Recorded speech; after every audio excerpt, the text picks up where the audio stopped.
মাছ ভাজা হচ্ছে, এগুলো ভাজা হয়ে গেছে।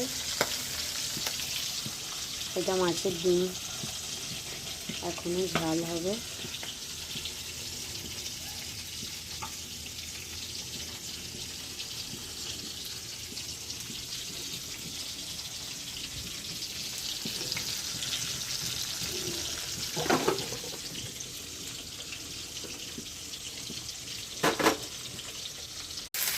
মাছের ঝাল করছি কারণ বড় ছেলে দীঘা চলে যাবে।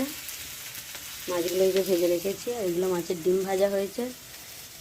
আর এটাই যে মাছের সেই কানাচি, ওইগুলো এখানে সর্ষে জিরে গুঁড়ো সমস্তটা নিয়ে নিয়েছি।